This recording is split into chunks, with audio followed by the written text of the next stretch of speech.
This is the final word with Adam Collins and Jeff Lemon, and this is our IPL Speed Round. And Jeff, what a week it's been for us here on the YouTube channel. We're racing towards 1.5 million people watching it, I think something like that.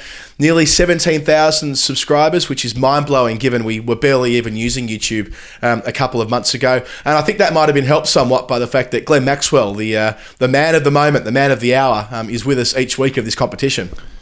Talk about timing. A lot of people are saying that that's the secret behind his run of good form. The enthusiasm, the validation he got from becoming the Final Words India correspondent. And, you know, who are we to say they're wrong? So the first game that was over the weekend, last time we talked, Jeff, we were looking forward to the Punjab CSK game at Mumbai. And in the end, it was a bit of a flop to the extent to which CSK really squeezed the oxygen out of it in the space of the opening power play. Punjab were all over the place with the bat, and CSK were able to dictate terms thereafter. The clinical Super Kings. Yep, if they played T20s in the 1980s, this would have been a regular sort of score. 106 for 8, just taking the shine off the ball early. You know, Jeff Marsh with 21 from 43 rocks at the top. But no, it was all about Deepak Chahar, who took 4 for 13 straight through.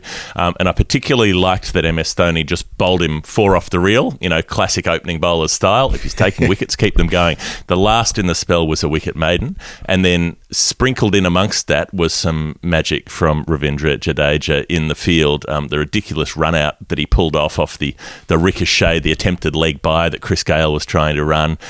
Bang, hit the stumps direct, and then he caught Gale at backward point with an absolute screamer as well, diving across and just claiming it above the turf. So it was just a blitz early on, and Punjab never recovered. Yeah, wasn't it great to see Jadeja, who of course has missed so much cricket in 2021 due to injury, back at the very peak of his powers. I also love that Dhoni four overs off the top. You're talking about old school one-day internationals. Remember, you'd see the opening bowler bowling into the wind, 10 overs, 3 maidens, 2 for 23 or something like that. That wasn't too dissimilar to what we got from Deepak Chahar. 4 for 13, finishing with a wicket maiden, quite outstanding. By the time it was their turn to bat, the mighty CSK, they're only chasing 107 for victory, got their 6 wickets. 6 wickets in hand, 26 balls in hand. They helped their net run rate along the way without ever really needing to get above about third gear.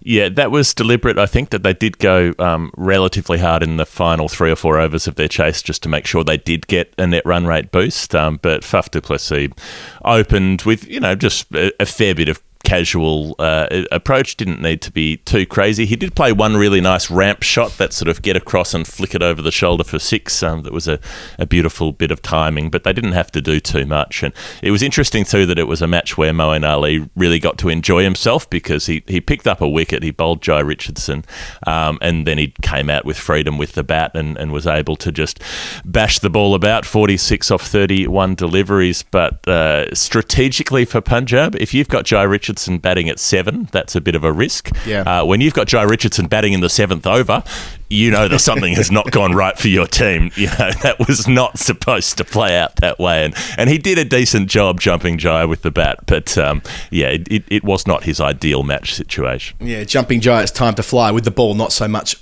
with the blade. Jeff, I know you like the fact that on Friday it was Chennai playing in Mumbai and winning, and then on Saturday it was Mumbai playing in Chennai and winning against Sunrisers Hyderabad, who are yet to get on the board in this competition. And it really played out the way that a number of games have played out at Chennai so far in the season.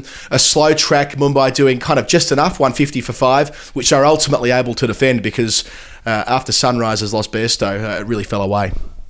And the way that we've seen these games play out, 150 looked like enough. So Sunrisers have lost 3 in a row, their first 3 of the season. They've never done that before, so that's a big deficit for them to try to make up. But look, Mumbai were battling through that whole innings. So 150 for 5, it's not like they lost all of their wickets off the top and had to rebuild. They just couldn't score. Everybody who was trying to score couldn't do it. Kieron Pollard was out there pretty early and was out there for a very long time and could barely line up a delivery. He hit one massive 6 up into the grandstand early on, but aside from that, couldn't line one up until the last 2 balls of the innings, and then finally he found his range. We've watched Bhuvneshwar Kumar get bashed around a bit over the last couple of matches, and Pollard lined him up and hit him for 2 sixes down the ground, and suddenly they went from 138 to 150, and you thought, well, that could be a decisive intervention. And as it turned out, it was. Those dozen runs made the target that much more formidable. Yeah, and I suppose with Bairstow, he picked up on what we've all been saying. You've got to go hard when the ball's new at Chennai or your chase or your innings falls away. And boy, he smacked it so well early on, smacking a ball into the drinks esky at one stage, and looks like it was going to be a mighty solo effort. But his dismissal was the turning point. Yeah, but I loved the way he went about it. It was just foot to the floor from the get-go. At one point, he was 40 off 15 deliveries, while David Warner at the other end was 8 off 12. Just go for it, Johnny. And it wasn't the esky, it was the full fridge. He smashed the glass door of the drinks fridge with a 6. So normally when a player hits a 6 into the team dugout, somebody catches it because they're all professional cricketers down there. They know how to catch a ball. Everybody just got out of the way of this one, and it shattered the glass and just shards of glass flying everywhere, people diving for cover. And it was quite emblematic, I suppose, of his approach. But then also this bizarre end to his innings where he tries to sort of tug a ball around the corner, gets down on one knee in a sort of half pull, half sweep, and pushes his back foot so far back that he kicks his own stumps over and has to walk off for 42. So they were in trouble at that point. Warner did his best to hold it together, but nobody could get started. It was that classic case on that track that we've seen where no one can come out and work out how to time the ball initially. And so they were just able to turn the screws were at Mumbai and keep everything as quiet as possible. And SRH never really got near it. Yeah, the other exposure for Mumbai, I suppose, Jeff, was the dew. And it was pretty tough to field there towards the end, but they held their nerve and got the job done and took all 10 wickets. At one stage, Trent Boult nearly went flying and so on. But they get the result. Sunrisers, some big decisions to make at the selection table. The curious case of Kane Williamson in the IPL. In some seasons, he's all the rage. In other seasons, he seldom plays. And I think David Warner wants that stability back in the team. Definitely, if they have to keep playing in conditions like this. So I suppose with the circus moving away from Chennai, it's a matter of what the conditions are doing. But Kane Williamson would have been so useful in these last few matches that they've played on these slow tracks. So if the surfaces keep being that sort of way, he'll need to be there. He's hopefully going to be recovered from injury in time to play the next game if he's available. But yeah, you mentioned the dew. That was the most impressive part for mine of Mumbai's bowling, particularly Rahul Chahar trying to bowl leg spin with a wet ball. Yeah. And he was immaculate. He bowled beautifully, 3 for 19 off 4 overs in a relatively small chase where one big over could break the chase. And yeah, you mentioned Trent Boult. His New Zealand teammate Jimmy Neesham was making a lot of fun of him online because I don't know if you've seen the footage, but the thing of Boult trying to get traction and his feet just keep slipping out from under him and he's running on the spot like Wile E. Coyote midair.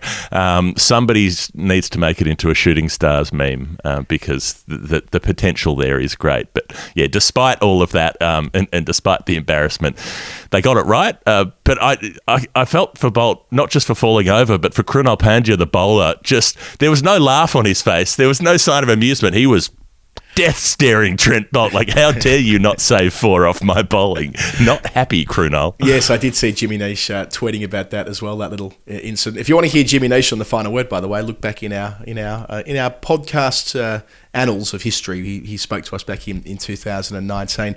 The first game of the doubleheader yesterday was also at Chennai. And sure enough, Glenn Maxwell and AB de Villiers defied convention. It's meant to be hard to score there, as we talked about throughout the tournament so far.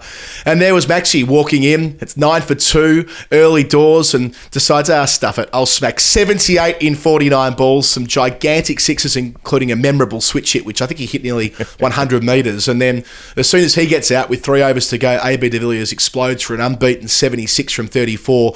I mean, taking the broader lens with AB, it's astonishing to think that he's not in South Africa's thinking for the T20 World Cup later in the year. I'm sure we'll come to that in the fullness of time. But for a couple of precious hours, Jeff, Maxi wore the orange cap.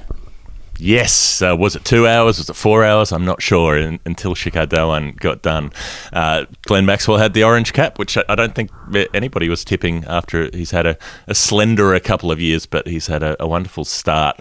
And for my money, the shot that was most exciting, it wasn't any of the sixes, it wasn't the switch hit, but it was the back away and carve Pat Cummins over cover. Oh, yeah, incredible. A shot that almost carried for six itself just because it was so well timed, but ended up going for four. I thought, that's a shot of confidence, and people say that he's not comfortable against the short ball. Well, he was pretty comfortable against that one, so it was wonderful to see, and then to see AB just take the baton and run with it. He went absolutely wild at the end. I was perplexed by the strategy of KKR with Andre Russell bowling around the wicket in at the toes of AB de Villiers. Well, he was fine with that. He just kept going over the leg side for sixes and fours. No worries at all. Thanks, everybody. Put them in the slot. So there was really no hope for KKR to get back into that game. They looked like they'd been ambushed and they didn't know what to do next. Yeah, bowlers have been trying to sort out AB de Villiers with quirky angles for 15 years and it hasn't worked yet, so I don't think it's going to start working now. As for Angles and Maxwell, I mean, the way, as you say, that he was able to squeeze Cummins over with such extraordinary timing, he was batting so confidently, it wouldn't have surprised me had he kept his cap on rather than his helmet when the seamers returned. He just looks like he had that bravado about him, and when he's in that kind of mood, he really is one of the most damaging players on the planet. It's part of the reason why we love him so much here on the final. Put the orange cap on. He should have batted in the orange cap. Yeah, that would be a real power move. I don't know if anyone does that, but if you... Next, if he does get the orange cap back later in the tournament, we should encourage him to wear it when we speak to him later in the week. There's a discussion point when we come to that. I'm sure it'll be taken well. I'm sure it'll be taken in the spirit in which it's intended. Absolutely. So KKR fall well short in the end. They only make 166 for 8 and are able to put the brakes on. Harshal Patel, Jeff, 2 for 17 off 4. He's having a bit of a breakout tournament.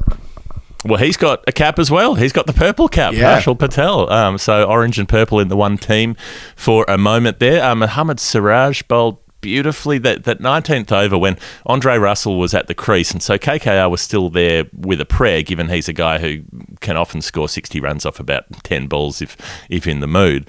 But he kept turning down the singles because he wanted to try to put Siraj into the stands. 5 dot balls in a row and then a single off the last ball. Unbelievable bowling from Siraj at the end. Yuzvendra Chahal and Kyle Jamieson took wickets, so there was a shared effort there. Although I will give a word of love for KKR's top 3. I've been really enjoying the class and the quality of Nitish Rana at the top with Shubman Gill and then Rahul Tripathi coming in at 3. No huge name established Indian international player in there, no big name overseas player in there, but those 3 local players they just looked so nice. None of them made a huge score, but they all looked like they could have made a huge score, and it would have been a treat to watch. So, yeah, I'll be watching KKR. The start of their innings, that's the time to make sure you don't miss it. Yeah, they all certainly looked apart when on song, as is the case with KL Rahul, who isn't on song at the moment when you look at his strike rate compared to what he's capable of. That was the final game of the weekend, the second game of the Sunday doubleheader at Mumbai between Delhi and Punjab. So Punjab make 195 for 4. And in the context of this 2021 season, that's a pretty good effort. Agarwal there was 69 from 36 off the top with KL Rahul, but 61 from 51. What it does is create a narrative of sorts, doesn't it, that he's lacking the resourcefulness in those middle overs to keep finding the boundary. Yeah, he was able to be balanced out by Agarwal early, so 122 runs the opening stand in 12.4 overs. They're going at 10 and over, no worries at all. But then KL Rahul's the one who isn't dismissed, who stays there until the 15th over. Now, 61 off 51 balls, the criticism of it seems odd. Okay, they made a score that got chased down. They didn't make a score that should have been easy to chase down. Yeah. It's not like you can look at 190 and say, oh, it's a bit skinny. Generally, 190 should be enough to win you a game. You should be able to defend it. And so is the problem more that you didn't defend it with your bowling and your fielding, and you could look at KL Rahul as the captain there, but is that so much the problem as opposed to the problem of somebody scoring at a strike rate of 120-ish and that not being enough? It just doesn't quite add up for me. Yeah, I think what's happening here is that they're seeing the contrast at the top of the list for Delhi. Shikhar Dhawan, 92 from 49. In many respects, this was what Shikhar Dhawan, this was the criticism he used to cop at different points of his IPL journey, was that he could make runs, about 3 weeks ago. But he'd absorbed too many, or perhaps, yes, indeed, in the T20 internationals against England, and more the one-dayers, really, that he would occupy too many balls relative to the runs he would make. But he's found an extra gear in this competition. He's now the man wearing the orange cap after Maxi wore it for those couple of hours. It's now back to the left-hander. And he wants a World Cup spot. Why not? Why not put your name up for a possibility? They've got so many opening options, India, but the way he's going at the moment, it was full Shikhar Dhawan style. A couple edged past the leg stump, a couple off the outside edge, but plenty, going straight down the ground, plenty going over the leg side, and that carve away through backward point as well. That's always his pet shot. That's the one I remember from his Test debut as well. How beautifully he played backward a point along the carpet, just hitting the boundary again and again. So he just made it easy for his team. They had no worries in the run chase really after he was dismissed, because he'd set it up beautifully. Marcus Stoinis and Rishabh Pant had to come in and do a little bit at the end to make sure they got there. Stoinis hit a couple of boundaries, a 4 and a 6 off the free hits. So I've got a theory, Adam, that maybe free hits yield more dot balls than other deliveries on average. If you looked at every ball that was 12.3 overs in or something, how often would it be a dot ball versus an average free hit being a dot ball? Because players just try to swing themselves off their feet. So Stoinis made the most of those, which was important. And they got there despite a couple of late wickets and Deepak Huda's extremely entertaining catch, taking 4 juggles off the body, over the shoulder, diving backwards, flick it up, diving forwards. Pretty ridiculous, but he was able to hang on in the end to get rid of Rishabh Pant, but it was too late. Yeah, Deepak Huda's had a good start to the tournament a couple of times now, making important contributions. So Delhi get over the line by 6 wickets with 10 balls to spare. Jeff, that's it for the speed round this week, but we have got so much coming up on The Final Word, be it the weekly podcast, our story time edition as well, the Glenn Maxwell YouTube interview, which will also be on the podcast feed. That'll probably drop on Wednesday, I'd say. Yeah, Wednesday or Thursday. We'll see how the week pans out for Maxi, see if he can get that cap back. That's what we're all focused on, the big issues at the moment. Yeah, can't wait for that chat. Thanks to everybody for subscribing, for watching, for telling your mates, for getting in touch with us on social media. Collins Adam for me on Twitter, and Jeff Lemon Sport for the other guy. This has been the IPL Speed Round on The Final Word. Adam Collins and Jeff Lemon will talk to you throughout the week. Cheerio.